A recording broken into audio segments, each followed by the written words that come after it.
नमस्कार साथियों, welcome to L1 classes that is learning first classes.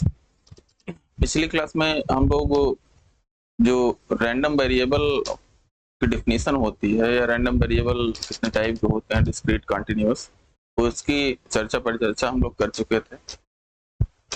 उसके साथ ही पीडीएफ या पीएमएफ से किस तरीके से हम लोग रैंडम सैंपल ड्रा करते हैं उसका एक संक्षिप्त या ब्रीफ डिस्कशन हम लोग कर चुके हैं।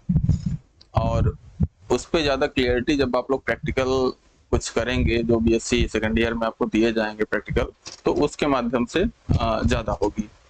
और क्योंकि वो प्रैक्टिकल का पार्ट है, इसलिए उस पर थोड़ा सा ब्रीफ डिस्कशन ही यहाँ पे उचित होगा।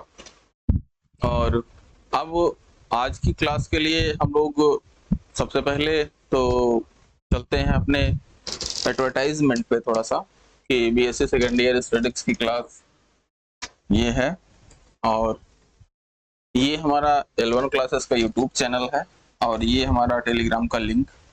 और L1 क्लासेस प्रयागराज अगर सर्च करेंगे टेलीग्राम पे, L1 क्लासेस प्रयागराज अगर सर्च करेंगे तो इस लोगों के साथ एक ऐप दिखेगा आपको प्ले स्टोर पे, और इसको डाउनलोड और इंस्टॉल करके डिफरेंट कोर्सेज जो L1 क्लासेस के आते हैं, इनकी जानकारी आप ले सकते हैं। तो आइए हम लोग सिलेबस पे चलते हैं। तो सबसे पहले सिलेबस में देखेंगे तो यहाँ पे हम इसकी एक संक्षिप्त या ब्रीफ डिस्कशन हम लोग कर चुके हैं कि random sample from given PDF और पीएमएफ। और ये इस पे क्लियरिटी, जैसा कि हमने पहले भी बोला है कि इस पर जो क्लियरिटी आएगी आपको प्रैक्टिकल के बाद आएगी। ठीक है, कि रैंडम सैंपल हम कैसे ड्रा करते हैं। और चूंकि पहले कैलकुलेटर का जमाना था, तो उस केस में आपको एक पॉपुलेशन दी जाती थी, फिर उसमें एक रैंडम टेबल के माध्यम से आपको सैंपल्स ड्रा करने होते थे।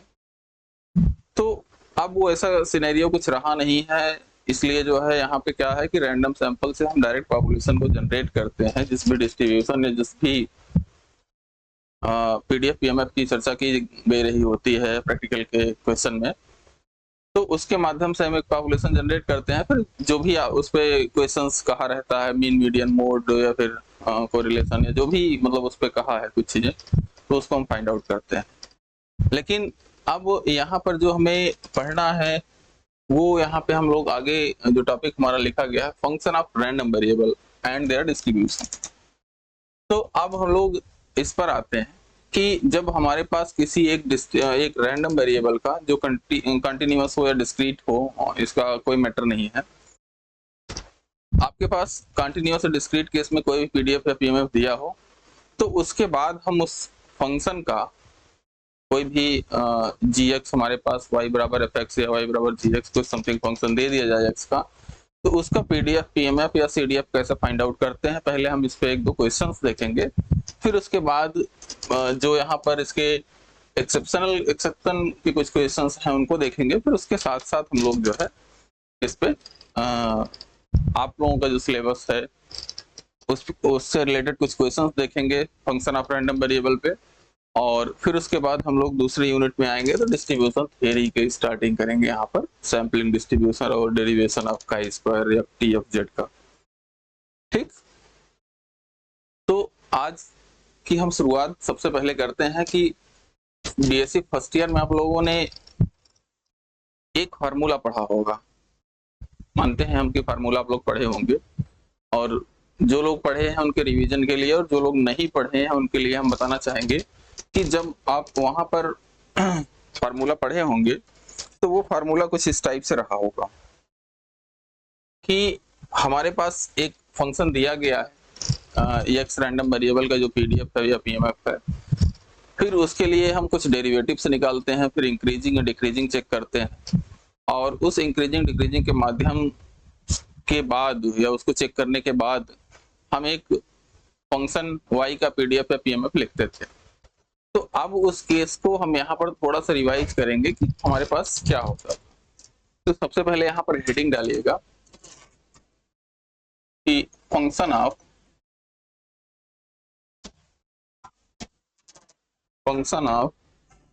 Random variable.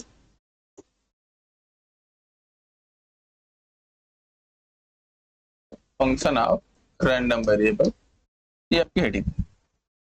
अब इसके बाद यहाँ पर हम देखते हैं कि जो फंक्शन किसी रैंडम वेरिएबल के फंक्शन का जो हमारे पास पीडीएफ या पीएमएफ लिखा जाता था वो कैसे लिखा जाता था। तो यहाँ पर इसमें लिखेंगे कि let X be random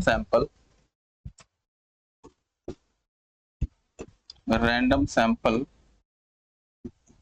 from a PDF और पीएमएफ एफ एक्स एक्स, और यहाँ पर x की लिमिट है a टू b। ठीक, ये हमारे पास मान लीजिए पीडीएफ या पीएमएफ दिया गया। फिर इसके आगे लिखते हैं फुल स्टॉप के बाद, आल्सो वी हैव y बराबर g of x, also we have y बराबर g of x b a function of random variable x। ठीक, y बराबर gx जो हमारे पास दिया गया है ये रैंडम वेरिएबल x का कोई फंक्शन। फिर इसके बाद यहां पर लिखेंगे कि देन, इसमें दो केस होते थे कि y बराबर gx जब हमारे पास इंक्रीजिंग फंक्शन हो तब अलग पीडीएफ लिखा जाता था या पीएमएफ लिखा जाता था, और y बराबर gx जब हमारे पास डिक्रीजिंग फंक्शन हो तो उस केस में हमारे पास एक अलग फंक्शन लिखा जाता था। तो अब सवाल ये आता है कि y बराबर gx को हम इंक्रीजिंग या डिक्रीजिंग चेक कैसे करते हैं।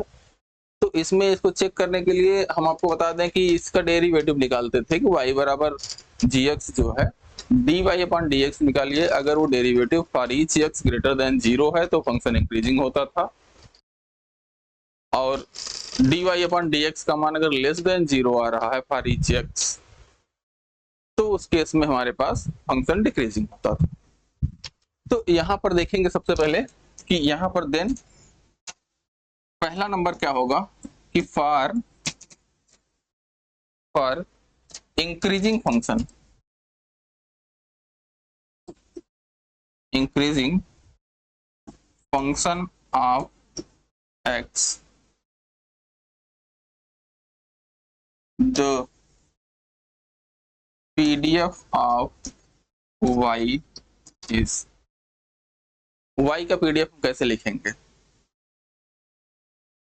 तो यहां पर लिखेंगे क्या कि F y is equal to, यहां पर क्या करते हैं x के पीडीएफ में g इनवर्स y, इसका मतलब समझ रहे हैं कि जो हमारे पास फंक्शन y बराबर gx दिया गया है उसमें हम x का मान निकालेंगे और x के पीडीएफ में x का मान इन टर्म्स ऑफ y रखेंगे।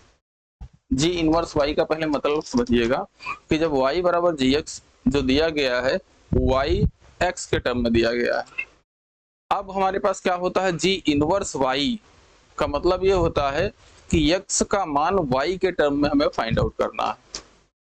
ठीक है, और फिर इसके बाद इसमें हम मल्टीप्लाई करते हैं dx अपॉन dy से। ध्यान दीजिएगा dy अपॉन dx जब हम निकालते हैं तो फंक्शन को इंक्रीजिंग है या डिक्रीजिंग चेक करते हैं, लेकिन यहाँ पर जो हमारे पास फंक्शन आ रहा है dx अपॉन dy, आगे चलकर इसी को जैकोबियन कहा जाएगा। जैकोबियन जब हम दो रैंडम वेरिएबल या उससे अधिक रैंडम वेरिएबल की जब हम चर्चा करेंगे, यहाँ पर अभी तो सिंगल रैंडम वेरिएबल की चर्चा हो रही है, सेम यही चीज जब रिपीट होगी दो या दो से अधिक रैंडम वेरिएबल के लिए जो आपके सिलेबस का पार्ट है, तो उस केस में इसी टर्म को हम मॉड जे लिखते हैं जिसको जैकोबियन बोला जाता है। ठीक है, तो और यहाँ पर लिमिट क्या होगी G A to Y to G of D. ठीक, ये हमारी लिमिट हो जाएगी फॉर इंक्रीजिंग केस। और दूसरा जो हमारे पास केस होगा for decreasing case, for decreasing function, for decreasing function f F of Y Y is equal to, यहाँ पर F X G inverse Y mod of D X upon D Y, इतना तो सेम रहता है, ठीक है।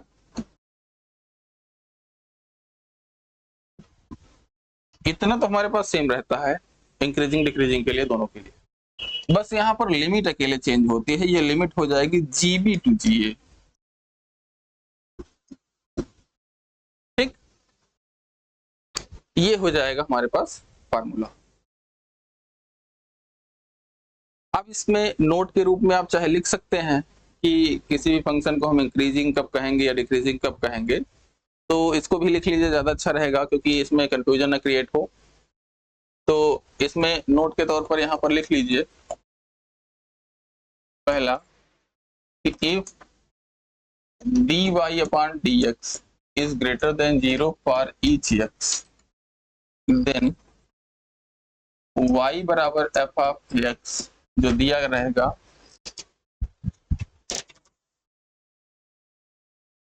एक सेकंड, y बराबर, यहाँ पर g की चर्चा हो गई है, तो y बराबर जो gx हमारा फंक्शन होगा,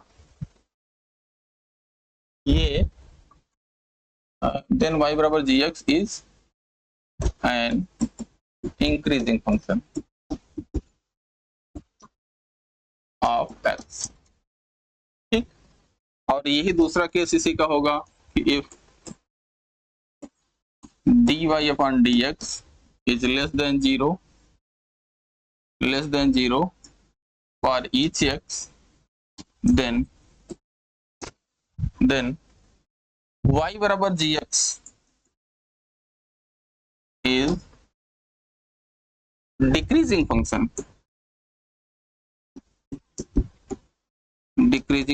of x, ठीक। तो ये इतनी चीज हम मानते हैं आप लोग कि अभी क्लियर नहीं हुई होंगी। अगर क्लियर है तो अच्छी बात है, अभी क्लियर नहीं हुई होंगी, इस पर हम एक दो क्वेश्चन देखते हैं, क्योंकि मेरा अपना मानना है कि यहाँ पर जब भी जो भी थियरीज का पार्ट होता है, कोई भी थियरी तब तक क्लियर नहीं होती जब तक उससे कुछ रियल लाइफ एग्जांपल या कुछ प्रैक्टिकल वाले क्वेश्चंस ना दिखे जाए, ठीक है। तो आइए सबसे पहले इस पे एक दो क्वेश्चन देखते हैं जो आप लोग बीएससी फर्स्ट ईयर में हो सकता है पढ़े हैं। एक आध क्वेश्चन वो देखते हैं, फिर उसके बाद कुछ एक दो क्वेश्चन जो रहेंगे यहाँ पे जो आपके एग्जाम में यहाँ पे बीएससी सेकेंड ईयर में पूछे गए हैं, उन पे हम चर्चा करेंगे। फिर उसके बाद इसके एक्सेप्शन की चर्चाएं करते हैं, ठीक है। तो यहाँ पर एक क्वेश्चन है, क्वेश्चन लिखेगा कि late x be a random, let x be a random variable having PDF fx x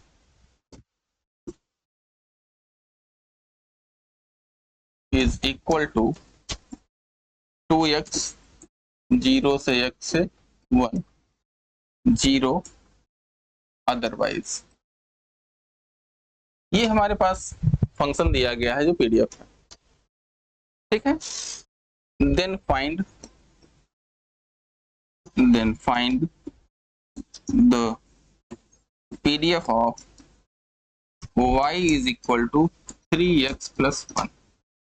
suppose करिए हमारे पास ये दिया गया, तो अब इसमें क्या करते हैं हम लोग कि सबसे पहले तो ये रैंडम वेरिएबल में रहेगा, सॉरी, तो ये कैपिटल में रहेगा अभी, क्योंकि ये पूरा फंक्शन रैंडम वेरिएबल के रूप में दिया गया है। आगे चल के आपको थोड़ा सा इसमें क्लियरिटी भी आएगी कि x जब कैपिटल में लिखा हो तो रैंडम वेरिएबल होता है, जब स्मॉल में लिखा हो तो उस रैंडम वेरिएबल का जो रेंज दी होती है उसमें कोई एक वैल्यू वो होती है, ठीक है। तो इस केस में हमारे पास क्या हो जाएगा कि y बराबर जो हमारे पास gx है या y बराबर 3x प्लस 1 का जो भी हमारे पास मान है, हम इसको कैसे जो है मतलब फाइंड आउट करेंगे, इसकी चर्चा हम लोग करते हैं। तो अब इसके सोल्यूशन में देखते हैं कि since y is equal to 3x plus 1, सबसे पहले क्या करेंगे हम लोग, इसमें इंक्रीजिंग या डिक्रीजिंग को चेक करेंगे कि फंक्शन हमारा इंक्रीजिंग फंक्शन है या डिक्रीजिंग फंक्शन है। तो यहाँ पर सबसे पहले हम निकालेंगे dy अपॉन dx, इसका मान आएगा 3, और ये फॉर ईच x ग्रेटर ये ग्रेटर देन 0 होगा, ग्रेटर देन ये 0 होगा for each x belongs to 0 1। ऐसा इसलिए यहां पर देखिए x की हमारे पास लिमिट क्या है, 0 से 1। इस लिमिट में हमें चेक करना होता है ये फंक्शन इंक्रीजिंग है या डिक्रीजिंग। तो यहां पर हमारे पास क्या आया कि यहां पर हमारे पास आया कि इस रेंज में जब 0 से 1 के बीच में हमारे पास x है, तो उस केस में हमारा dy अपॉन dx का मान हमेशा 3 होगा, जो ग्रेटर देन 0 है, और ये हमारा फंक्शन इंक्रीजिंग होगा। तब उस केस में हमारे पास क्या हो जाएगा कि अब हमारे पास क्या निकालना है, ये फंक्शन तो हमारा इंक्रीजिंग या डिक्रीजिंग हो गया। तो सबसे पहले हम यहाँ पर इसकी लिमिट निकाल लेते हैं कि लिमिट्स क्या कैसे लिखेंगे कि y बराबर g of x is equal to 3x plus 1। तो यहाँ पर g ऑफ a का मतलब क्या हो गया, g ऑफ 0, ये क्या हो जाएगा 3 इंटू 0 प्लस 1, ठीक है, इसका मान बनाएगा। g ऑफ b का मतलब 1, b का मान 1, तो ये हो जाएगा 4। ये हमारी लिमिट आ गई। अब इसके बाद हमारे पास क्या है कि g इनवर्स y हमें निकालना होता है। g इनवर्स y का मतलब क्या हो गया, x का मान y के टर्म में। तो यहां से हम एक टर्म और लिख सकते हैं, हम चलिए आगे लिखते हैं।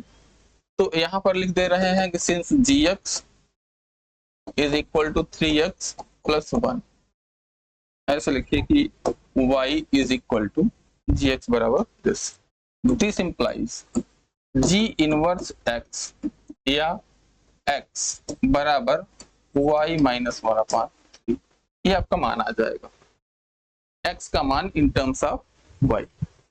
ये ध्यान दीजिएगा 3 है,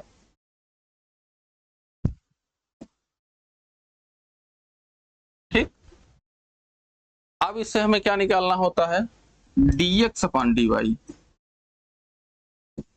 इसका मान क्या आ जाएगा 1/3, और इसमें फिर से हमें क्या फार्मूले का मान निकालना होता था, dx अपॉन dy, इसका मान क्या हो जाएगा,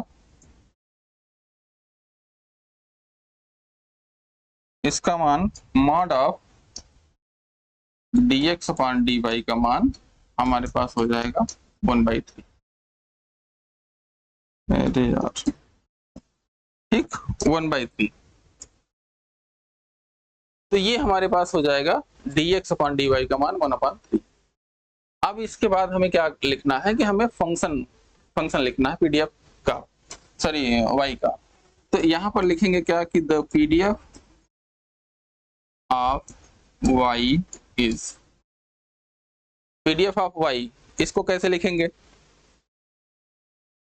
यहां पर क्या हो जाएगा y इज इक्वल टू, अब यहां पर देखिए कि जो हमारे पास फार्मूला यहाँ पे आया था, जो हमने यहाँ पे फार्मूला लिखा हुआ है, ये कि f of y is equal to fx g inverse y mod of dx upon dy ga to gb, इसकी लिमिट। तो यहाँ पर देखेंगे अब हमें कैसे लिखना है, इसका सबसे पहले एक बार हम फार्मूला लिख देते हैं, fx g इनवर्स y और mod of dx upon dy, और इसकी limit g of a to g of b, ठीक। अब यहाँ पे इसका मतलब क्या हो गया कि इसका मतलब हो गया कि x के फंक्शन में y का x का मान रखना है इन टर्म्स ऑफ y। तो यहाँ पर इसका फंक्शन क्या है, 2 है, 2 इसका फंक्शन है, और इस फंक्शन में हमें क्या मान रखना है, y का, सॉरी x का मान इन टर्म्स ऑफ y। तो यहाँ पर ये क्या हो जाएगा, ये क्या आया था y माइनस 1/3। 2x हमारा जो पीडीएफ था देखेंगे तो 2x था ना, फिर उसके बाद mod of dx upon dy का मान क्या है 1/3, इससे मल्टीप्लाई कर दिया। फिर उसके बाद g ऑफ a का मान यहाँ पर देखेंगे तो 1 आया है, g ऑफ b का मान 4 आया है। तो ये हमारे पास क्या हो जाएगा 1 से y से 4, 0 अदरवाइज। ये हमारा पीडीएफ हो जाएगा। तो फिर इसी को सिंप्लीफाई कर देते हैं। f(y) इज इक्वल टू ये हो जाएगा 2/9 y माइनस 1 और इसकी लिमिट 1 से y से 4, 0 अदरवाइज। ये हमारा हो जाएगा y का पीडीएफ। ठीक, अब ये पीडीएफ है या नहीं इसको वेरीफाई कैसे करेंगे? सपोज करिए कि एग्जाम में आपको निकाल तो लिए, अब आप सोच रहे हैं कि क्रॉस क्वेश्चन में इसको क्रॉस चेक कर लेते हैं कि ये हमारा पीडीएफ है या नहीं। पता लगा कि हम जो पीडीएफ निकाले हैं गलत पीडीएफ निकल गया हो, तो उस केस में इस आंसर को हम कैसे वेरीफाई करेंगे? तो कल आपको बताया गया था कि पीडीएफ की जो डेफिनेशन होती है उसमें बताया गया था कि f(x) या f(y) जो भी है वो ग्रेटर देन 0 हो फॉर ईच x या y। तो इस लिमिट में पहले चेक कर लीजिए, ठीक है। y की इस लिमिट में चेक कर लीजिए तो ये फंक्शन ग्रेटर देन और इक्वल टू 0 होना चाहिए, और फिर इसके बाद डिफरेंशिएबल होना चाहिए, तो इसका डिफरेंशिएशन पॉसिबल है। फिर इसके बाद क्या है, तीसरी लिमिट हमारे पास सबसे ज्यादा इंपॉर्टेंट होती है, जो इसकी पूरी रेंज में इसका मान 1 शो करती है। तो इसका आइए हम लोग वेरिफिकेशन देख लेते हैं। यहां पर हम इसको वेरिफिकेशन लिख रहे हैं, ठीक है, वेरिफिकेशन। तो यहां पर देखिए हम इसको क्या कर लेते हैं, 1 से 4 f of y dy is equal to 1 से 4 2/9 y माइनस 1 dy।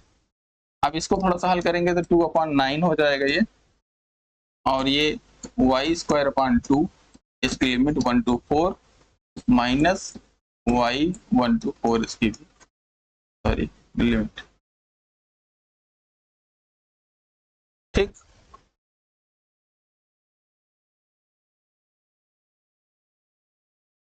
तो ये हो गया आपका। अरे यार क्या हो रहा है, ठीक। तो अब इसके बाद हमारे पास यहाँ पर क्या हो जाएगा 2/9, और फिर से यहाँ पर हो जाएगा कि 1/2, और यहाँ पर ब्रैकेट में आएगा 16 माइनस 1 और यहाँ पर 4 माइनस 1, ठीक। अब इसको हल करेंगे तो 2/9 और ये हो जाएगा 1/2 और ये हो जाएगा 15 माइनस 3, ठीक। और अब इसको हल करेंगे तो ये कितना हो जाएगा 3 दूना 6 15, 2/9 इंटू 9/2, ये हो जाएगा 1, ठीक। तो इससे आपको वेरीफाई हो जा रहा, पूरी रेंज में इसका इंटीग्रेशन 1 आ रहा है, तो इससे वेरीफाई हो जाएगा कि ये आपका जो आपने पीडीएफ निकाला हुआ है y का पीडीएफ सही है। ध्यान में एक चीज रखिएगा कि ये तभी सही होगा जब x का पीडीएफ सही होगा। अगर यहाँ पे कुछ गलती आ रही तो एक बार चेक भी कर लीजिएगा। कई बार ऐसा होता है कि टाइपिंग मिसप्रिंट या कुछ और मिसप्रिंट के कारण x का पीडीएफ ही गलत लिखा होता है, तो आपको गलत पीडीएफ लिखा है तो गलत आंसर यहाँ पे भी आएगा। ऐसा नहीं कि यहाँ पे वहाँ गलत पीडीएफ लिखा गया है x का। कुछ ऐसे केसेस हमने देखे हैं, इलाहाबाद यूनिवर्सिटी के 1-2 एग्जाम्पल हमारे पास आए थे जो पुराने सालों में जब हम पढ़ा रहे थे। तो उस केस में वहाँ पर हुआ ये था कि y का पीडीएफ हमें निकालने के लिए बोला गया था और y का पीडीएफ जो है गलत आया। तो उसके बाद हमने जब क्रॉस चेक किया तो उसके बाद वहाँ पर उसका हम क्वेश्चन आपको दिखा देंगे अगर हमें मिलेगा। तो उस पर क्या हुआ कि फिर उसके बाद x का क्वेश्चन x का पीडीएफ ही गलत था वहाँ पर। तो जब x का पीडीएफ गलत रहेगा तो y का पीडीएफ गलत आएगा, और उस केस में आपको आंसर जैसा भी आ रहा वैसे छोड़ देना है, ऐसा नहीं कि उसमें काट पीट करिए, ठीक है। तो ये हो गया। अब एक अगला क्वेश्चन हम और देखते हैं। इसी में जो हमारे पास जो पीडीएफ है, अगर मान लीजिए कि हमारे पास समथिंग फंक्शन हमारा चेंज हो जाए, y का फंक्शन अगर चेंज हो जाता है तो उस केस में हम किस तरीके से पीडीएफ फाइंड आउट करेंगे। तो यहाँ पर एक अगला क्वेश्चन होगा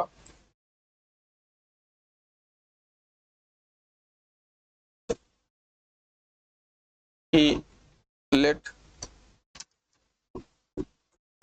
x be a random variable having PDF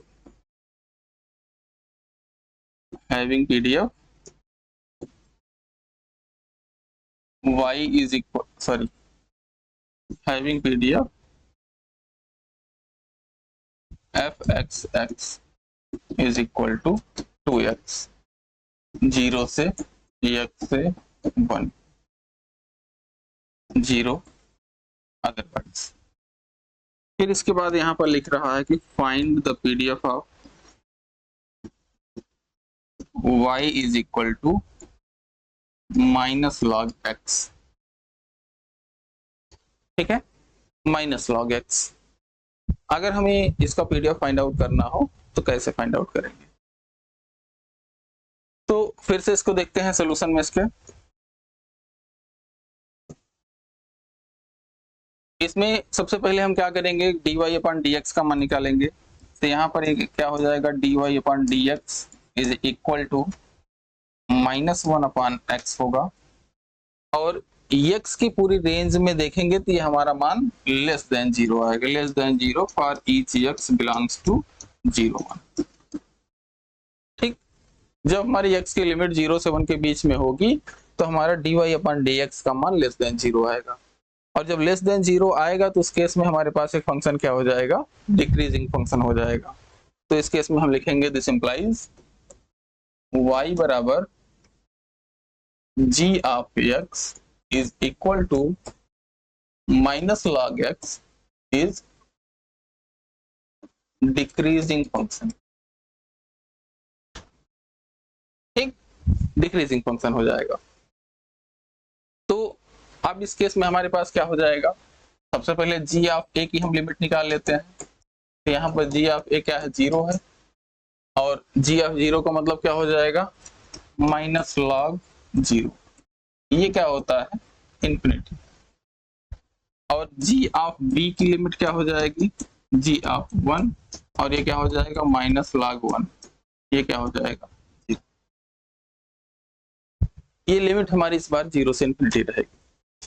अब इसके बाद हमें क्या करना है, यहाँ से हमें क्या करना है, x का मान निकालना है। तो x का मान क्या हो जाएगा, e की पावर माइनस y। भाई लॉग को इधर ले आएंगे, एंटी लॉग लेंगे, सॉरी लॉग को इधर ले आएंगे तो e की पावर माइनस y के टर्म में कन्वर्ट हो जाएगा।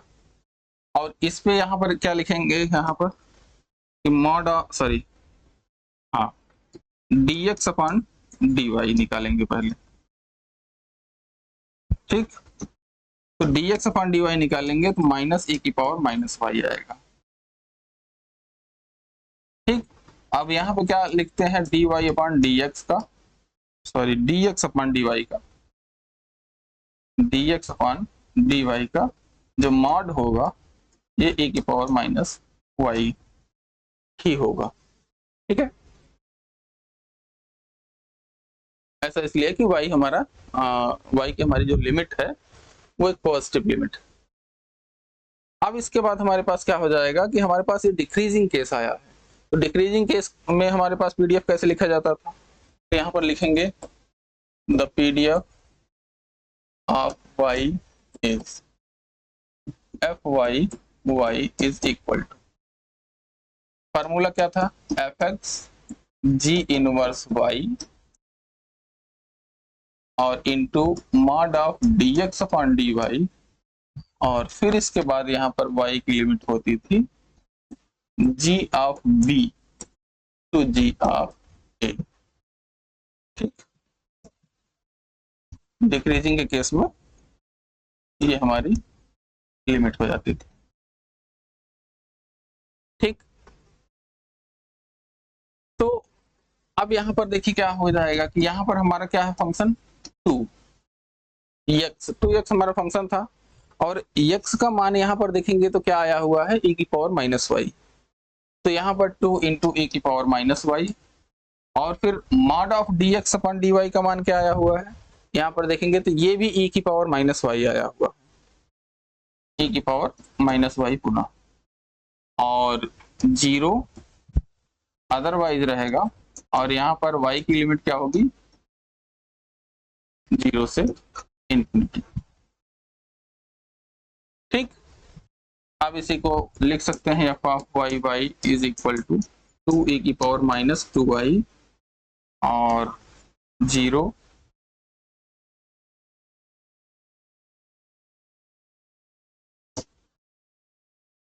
से y से इंफिनिटी अदरवाइज।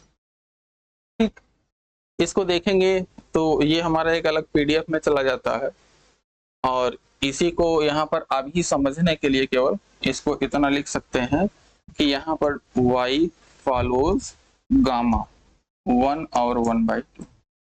गामा फंक्शन क्या है, सॉरी गामा पीडीएफ क्या है या गामा डिस्ट्रीब्यूशन क्या है, इसको आगे चल के हम लोग पढ़ेंगे, लेकिन अभी यहाँ पे आप लोग केवल समझने भर के लिए ये लिख सकते हैं।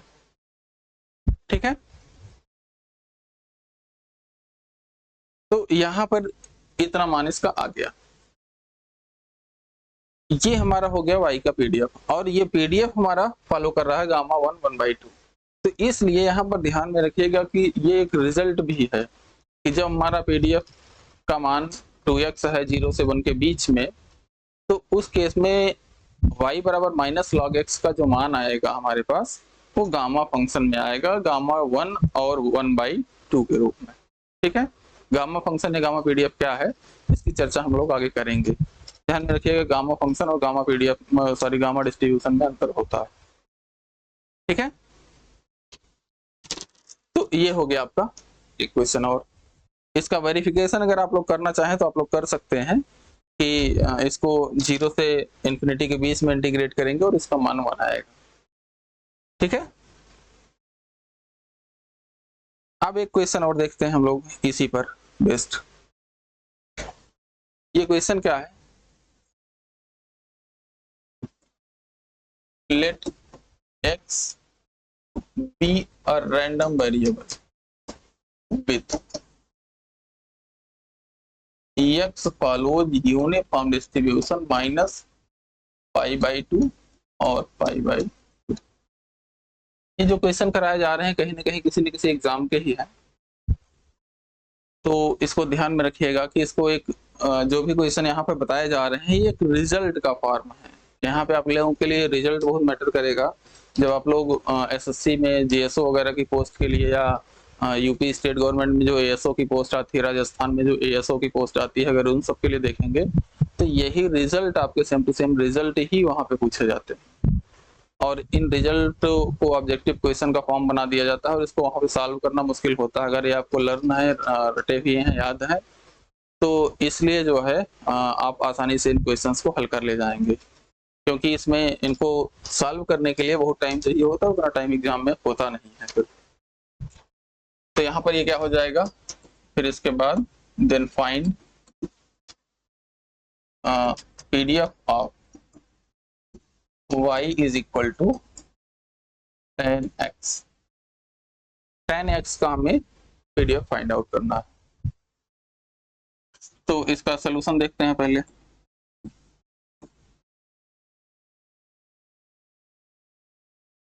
सोल्यूशन में क्या हो जाएगा कि अगर हमारे पास x फॉलो कर रहा है यूनिफॉर्म माइनस pi/2 और pi/2, तो इस केस में f ऑफ x क्या हो जाएगा, 1/b minus a। Uniform a b का फार्मूला क्या होता है, अगर हमारे पास यूनिफॉर्म a और b फॉलो कर रहा है तो 1/b माइनस a होता है, तो ये pi/2 माइनस pi/2 और फिर यहाँ पर x की लिमिट होती है माइनस pi/2 से pi/2।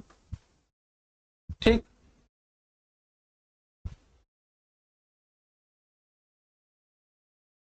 ये हमारे पास लिमिट होती है। अब इसी को हम सॉल्व कर लेंगे तो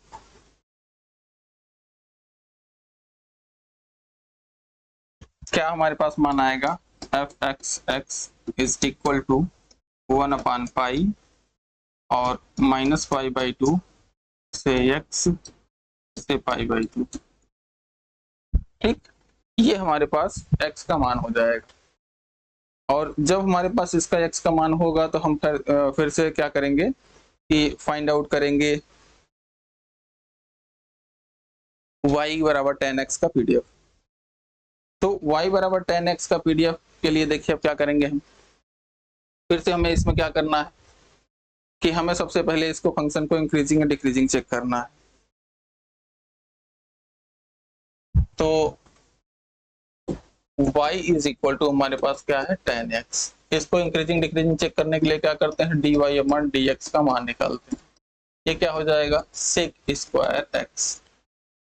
ठीक है, और सेक स्क्वायर x हमारे पास है, तो अगर सेक का x का मान हमारे पास नेगेटिव में भी आता है तो स्क्वायर होने के कारण ये जो है ग्रेटर देन 0 हो जाएगा। तो ये क्या हो जाएगा हमारा, ये हो जाएगा greater than 0 for each x belongs to -π/2 से π/2। ठीक, जब x की लिमिट -π/2 से π/2 के बीच में होगी तो ये हमारा ग्रेटर देन 0 होगा। दिस इंप्लाइज y बराबर 10x is increasing function of x। ठीक, y बराबर 10x एक हमारा इंक्रीजिंग फंक्शन हो जाएगा। अब इसके बाद हमारे पास क्या रहता है कि हमारे पास फिर y बराबर g ऑफ x बराबर 10x लिखा जाता है।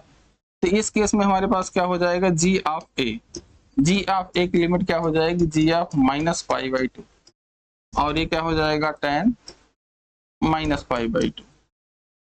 10 - 90 का मान क्या हो जाएगा, तो देखेंगे तो हमारे पास जब भी हम 10 का मान निकालेंगे तो 10 90 इंफिनिटी होता है, तो इसको ये टेंड करेगा -इंफिनिटी की ओर। और g ऑफ b ये क्या हो जाएगा g ऑफ π/2 और ये क्या हो जाएगा 10 π/2, ये हो जाएगा इंफिनिटी।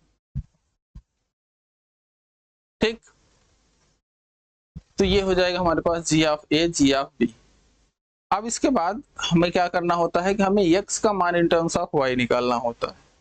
तो ये क्या हो जाएगा x is equal to tan inverse y। यहां से हमें क्या फाइंड आउट करना होता है dx अपॉन dy। तो ये क्या हो जाएगा 1/1 प्लस y स्क्वायर। ठीक, फिर इसके बाद यहां पर मॉड में देखेंगे इसका मान, मॉड में mod of dx upon dy ये हो जाएगा 1/1 y स्क्वायर ही। क्यों, क्योंकि हमारे पास यहाँ पर देखेंगे तो y की जो लिमिट आ रही है नई लिमिट -इंफिनिटी से इंफिनिटी है, लेकिन यहाँ पे y स्क्वायर होने के कारण ये मान हमेशा पॉजिटिव होगा, तो इसलिए हम इसको मॉड से बाहर लिख रहे हैं। ऐसे क्या है कि अगर y का मान अगर हमारे पास ये पता होता कि कुछ केस में नेगेटिव होगा कुछ केस में पॉजिटिव, तो वहां पर dx अपॉन dy का मान हम विदाउट मॉड इसको नहीं लिख पाते, फिर उस केस में हमें मॉड में ही 1/1 प्लस y स्क्वायर का मान लिखना पड़ता। ठीक है, तो अब इसमें इस केस में सिनेरियो में क्या हो जाएगा the PDF of y is fy is equal, यहाँ पर क्या हो जाएगा हमारे पास जो फंक्शन दिया गया है वो क्या है 1/पाई, जो हमारे पास पीडीएफ x का आया हुआ है। यहाँ पर देखिए x का पीडीएफ है 1/पाई, यहाँ पर x है ही नहीं, तो कोई बात ही नहीं, फिर x का मान अब यहाँ पे रखा नहीं जाएगा, तो ये हो जाएगा 1/पाई। x कुछ है नहीं, लेकिन उसके बाद mod of dx upon dy का मल्टीप्लिकेशन होगा, तो ये हो जाएगा। और फिर इसके बाद लिमिट y की, ठीक है, और 0 अदरवाइज हो जाएगा। अब ये भी जो हमारे पास पीडीएफ आया हुआ है, जो भी हमारे पास पीडीएफ आया है 1/1 प्लस y स्क्वायर, ये भी पीडीएफ होता है किसी एक डिस्ट्रीब्यूशन का। तो इसके लिए आप लोग यहाँ पर एक किनारे लिख लीजिएगा फिर से, कि यहाँ पर आप लोग लिख लीजिएगा कि ये पीडीएफ किसका है। तो इस केस में हमारे पास y follows c, quasi distribution कहा जाता है 10, या इसी को स्टैंडर्ड कॉसी डिस्ट्रीब्यूशन भी कहा जाता है। ठीक है, तो ये रिजल्ट्स आप लोग हमारे हिसाब से जब नोट्स आप लोग बनाइएगा तो उसमें 1 या 2 पेज शुरू में या लास्ट में जहाँ पे भी आपकी इच्छा हो वहां पे छोड़ दीजिएगा, और वहां पर क्या है कि केवल रिजल्ट लिखिएगा। रिजल्ट क्या होगा कि रिजल्ट लिखने का जो तरीका होता है वो ये तरीका होता है कि आप ऐसे लिख सकते हैं। अच्छा, यहाँ पे लास्ट आ गया। तो इस केस में हमारे पास क्या करेंगे, यहाँ पर रिजल्ट लिखने का जो तरीका होगा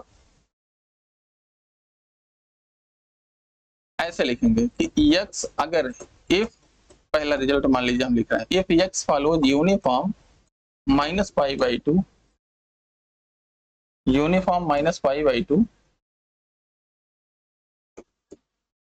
और π/2। बोर्ड कुछ हैंग कर रहा है यार।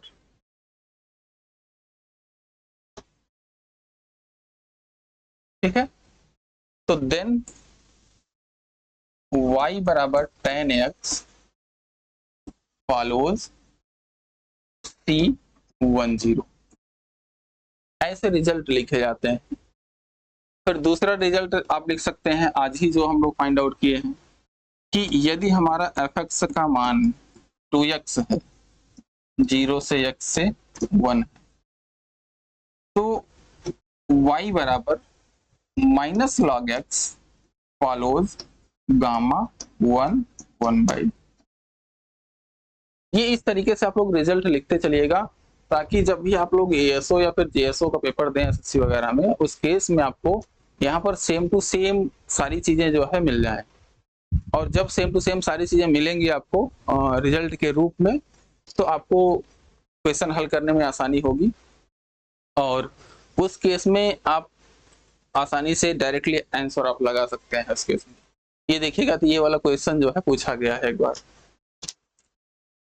किसी ऑब्जेक्टिव एग्जाम में, हमें एग्जैक्टली याद नहीं आ रहा, चाहे वो सीजीएल का हो चाहे एएसओ का हो, और उस केस में हमारे पास ये क्वेश्चन पूछा गया था कि यह फॉलो कर रहा है यूनिफॉर्म -π/2 तो ये y बराबर 10x क्या फॉलो करेगा। तो अब उस केस में अगर निकालने आप जाएंगे ना, तो एक क्वेश्चन के लिए एक बहुत ही कम समय होता है ऑब्जेक्टिव क्वेश्चन पेपर में, तो वो भी आधा मिनट 1 मिनट के आसपास।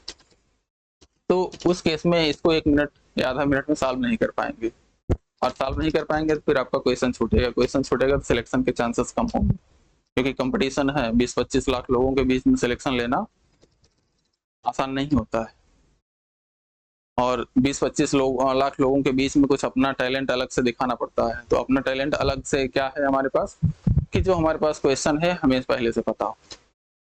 ठीक है, तो बेरोजगारों की लिस्ट में अगर आपको बेरोजगारी का धब्बा हटाना है अपने सर से, तो उस केस में आपको एक ही ये ऑप्शन होता है कि जो पढ़ाया जा रहा है उसको एज रिजल्ट के रूप में एक जगह आप लिखते रहिए। स्मार्ट स्टडी करना है। स्मार्ट स्टडी का मतलब क्या हो गया कि नोट्स में तो सभी लोग लिखे रहेंगे जो भी जहाँ पे टॉपिक आएगा, लेकिन हमें स्मार्ट स्टडी इसलिए करना है कि हमें 2-3 पेज जो भी हमारे नोट्स का रहेगा उसको एक साइड हम छोड़ देंगे, और जितना रिजल्ट भविष्य में भी मिलेगा, भी बहुत सारे रिजल्ट इसमें आएंगे, और उन रिजल्ट्स में देखिएगा कि एसएससी सीजीएल में, एएसओ में, और फिर उसके बाद और भी जो ऑब्जेक्टिव एग्जाम होते हैं, चाहे वो कुछ केसेस में सीएसआईआर नेट का भी जो होता है यूजीसी का, और कुछ केस में यूजीसी का जो अपना नेट होता है जिसमें सीएसआईआर के अलावा एक जो दूसरा होता है, और कुछ जो डिफरेंट अदर यूनिवर्सिटीज के जो एंट्रेंस एग्जाम होते हैं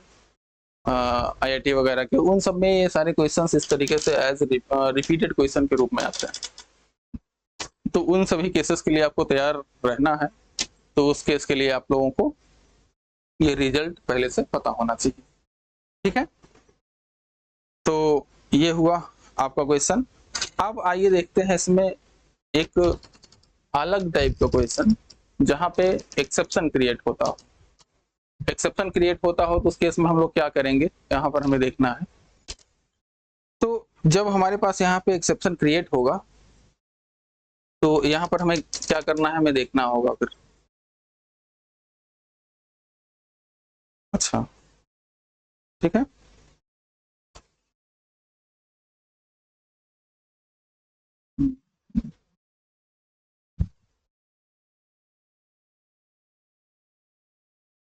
तो एक्सेप्शन के केस के जो क्वेश्चंस होते हैं, उन क्वेश्चंस की जो चर्चाएं रहेंगी उसको हम अगली क्लास में करते हैं, क्योंकि कारण ये है कि अभी इसके बाद और भी क्लासेस हैं, तो हम लोग कोशिश करते हैं कि ये क्वेश्चंस जो हैं, आगे के जो क्वेश्चंस हैं अगली क्लास में हम लोग हल करते हैं।